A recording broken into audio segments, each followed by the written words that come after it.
G'day everybody, my name is Zach and welcome to a video about the gear that I use on my 1,000 kilometre through hike of the Bibbulmun Track.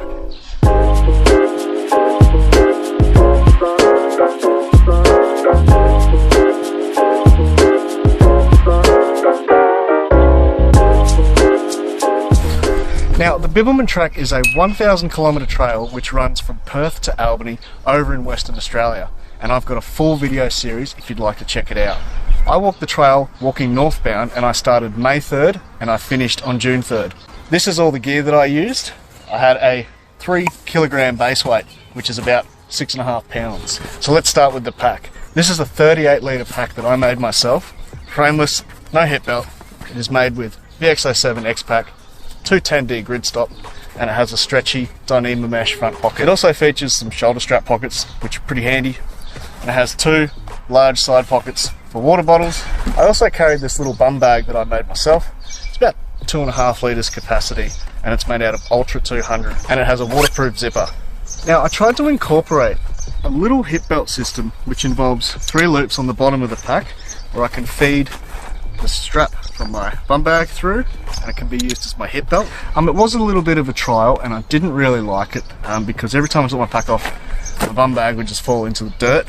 So yeah, I won't be using it anymore going forward, but you never know till you try. Now, this is the second pack that I've made. The first one I used on the TA in New Zealand, as you guys probably saw.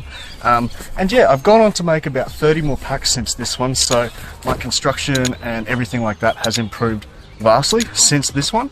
But it's great to see that this one's held up the same as the first, and the materials were a lot better than the first pack that I made. Now, let's start with what's on the outside of the pack. I've got 2 1 litre water bottles with sport caps. Oh, that's good.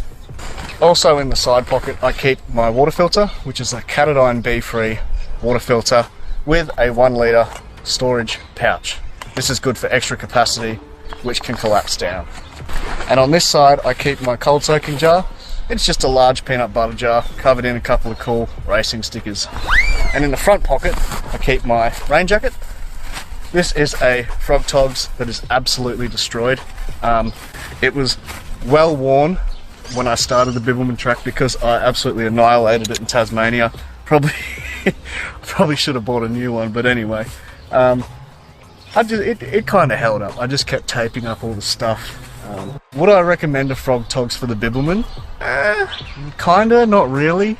You'd probably get away with it, but some of the coastal section has some overgrown scrub which can tear up your jacket. I've really just stopped caring about this thing and kept taping it up, as you can tell. But maybe start off with a brand new jacket to begin with, and you probably do better than I did. I'm soaked to the bone. I would also keep my toilet paper and hand sanitizer in the front pocket. And I also had 6 MSR mini groundhog steaks. Now, in the shoulder strap pockets, I would keep things like my phone, my headphones, anything that I sort of needed to get easily throughout the day. What? In my bum bag, I kept toothpaste and a toothbrush. Now, this is just a miniature bamboo toothbrush, and this is a travel size toothpaste. I would keep them in here because I would brush my teeth while I'm hiking in the morning to save time leaving camp. I also had my little Opinel No. 4 knife. It is the perfect size for cutting cheese, salami, avocados. Nothing more, nothing less, and yeah, weighs absolutely nothing. I also kept a Bic Mini lighter. I would also put my phone into the bum bag, zip it up if it was raining. Now let's have a look at what's inside the pack, shall we? Firstly, on top, I keep my shelter. Now, this is a little tarp that I made myself. It is kind of like a Z-Packs pocket tarp. It's the same one I've used in New Zealand, so I've seen a lot of hiking now. I absolutely love it. I also keep my ground sheet, which is a polycryo ground sheet. It's kind of like a piece of Glad wrap, and I've cut it down to the size that I need to use, which isn't very much. What? Now, there's 2 reasons I keep my shelter and my ground sheet on the top of my pack. 1, it's the first thing that I can grab out when I get to camp at night, so if it's raining, I'm set up, I can dive right in. 2, it's the last thing to go into the pack in the morning. So if it's raining in the morning, I can pack up, stay dry, under the tarp, and then as I get up, quickly throw it on top of the pack and start walking. Now you might be able to see in here, I've got a pack liner. And my pack liner is folded down to separate everything inside that I want to keep dry from my wet shelter on top of the pack. My pack liner is just a gossamer gear. It's almost like a rubbish bag. And inside here we have my little ditty bag, which is electronics, first aid kit, those sorts of things. Now let's start off with my first aid kit. It's this little thing here, and this is what I kept in it. I also have a picture of my family, which is nice to have. Carried a snake bandage because you're in Australia and I guess you kind of need them. First snake of the trail was right there, massive tiger snake. I carried this Anchor Power Core battery bank and I did not like it because brand new out of the box it had failed. It's meant to have 10,000 milliamp hours, but it only had about 3,000, so I was only getting one charge instead of the 3 that I should have had. So it was a faulty product. I'm not very happy with it, and in the future I'll be going for a Nightcore NB10000. I also kept my wall outlet, which was a single USB quick charge, and I also kept my phone charger and my battery bank charger. I also kept a Nightcore tip, which is a tiny little flashlight which you can clip onto the brim of your hat. It's super lightweight, doesn't have the headband, so I hold it in my hand when I'm walking at night, so it will cast shadows down the trail, and when I'm in camp, clip it on my hat and I can do what I needed to do. Oh, and I also kept a little foam massage ball somewhere in there. Loved it. Moving on, we have my sleeping pad. This is a Thermarest Neo Air X-Lite small, so it is about torso length from my head to my hips. Now I quite like this because it only takes like 5 breaths to blow up instead of the 20 that a full length one needs. It's much lighter and I don't mind that my legs hang off it. Now I kept it in this little Montbell stuff sack which a jacket came in. It is like half the weight and it's a lot looser and easier to stuff in than the bag that actually came with the sleeping bag. Moving on, we have my clothes bag.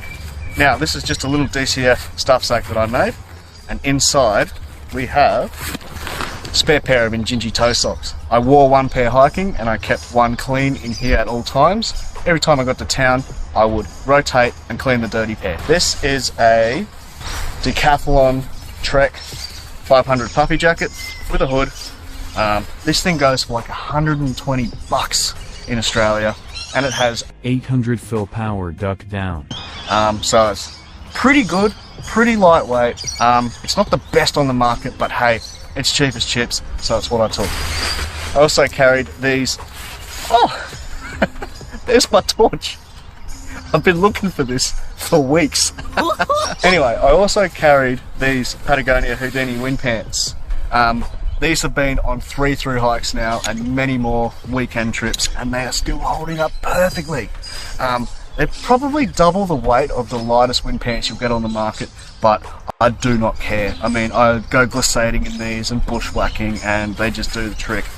And I wear them usually every night to bed when it's a bit chilly. I had a Tasmanian Tiger fleece beanie, cheap off eBay, like 20 bucks, and lightweight. And lastly, spare pair of ex officio underwear. Same with my socks. I would rotate them every time I got to town. Now, because I hiked at the start of winter, it did get down to freezing for maybe a week or 2 on the trail, and I kind of wish I took my fleece jacket. I said in my last gear video everyone should carry a fleece, and this trip I didn't carry one just to save a bit of weight. So every day I was hiking in my rain jacket to stay warm as the puffy was too warm.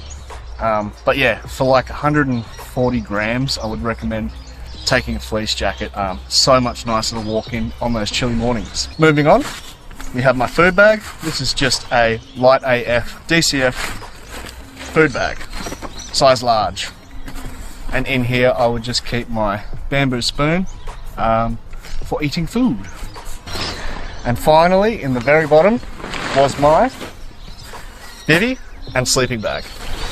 Now this is a Bora bivvy and it has been on every hike I've ever been on. I absolutely love it. It keeps the drafts off, keeps the bugs out, and it keeps me out of the dirt with the base. It is not waterproof, so it's meant to be used under a tarp. That's called the Aussie salute.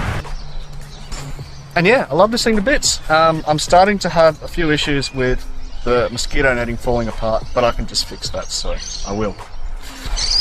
Now this isn't the quilt that I use, this is just for demonstration purposes. The quilt that I used was a synthetic quilt that I made myself. It was made with 3.6 ounce Apex insulation and membrane 10 outer fabrics. This gave it a rating of plus 4 degrees Celsius, which was really pushing at the time I hiked Bib, because as I said before, most nights got close to freezing. So I was wearing all of my layers and I was right on the edge. Lucky I'm a warm sleeper. It had a sewn foot box. I made it absolutely as light as possible. No zips, just little snap buttons and stuff like that. Kind of miss it. I sold it because I needed some cash, but I kind of miss it. So that was everything that I carried in my pack. Let's move on to what I was wearing. I wore a Bibbulmun Track foundation cap with a sun flap on the back of it. This thing was awesome. Business in the front, sun protection in the back. I wore this funky little Hawaiian shirt which had like surfing kangaroos and wombats at the bar. A pair of Nike running shorts, and my shoes were these Ultra Superiors, 4.5s. I cannot rate these shoes enough, they're my absolute favourite. I genuinely like barefoot shoes, but on a through hike, just having that tiny little bit of extra cushion really helps for the long days. So this model of Ultra has the lowest stack height out of all of them. This gives them more of a barefoot feel, but just enough padding so that when you're walking down the road for 40 kilometres in one hit, your joints and your feet don't wear out. Now my trekking poles were 2 Black Diamond Ergos with a foam handle. I've always used these poles, I absolutely love them because they are aluminium, so they just bend instead of snapping like carbon fibre. I like the telescopic feature. It's really good for my tarp pitches, and it also doesn't take up much space when I stow it away in my pack. I did actually cut a bit of foam off the handles because I just never used it, and instead I just put stickers and some repair tape. So thanks for following along. I hope you picked up a few ideas. If you'd like to check out the gear that I didn't make and bought, I've got a few affiliate links in the description. Also, don't forget to watch the series I made, follow my Instagram and subscribe to the channel. Cheers guys.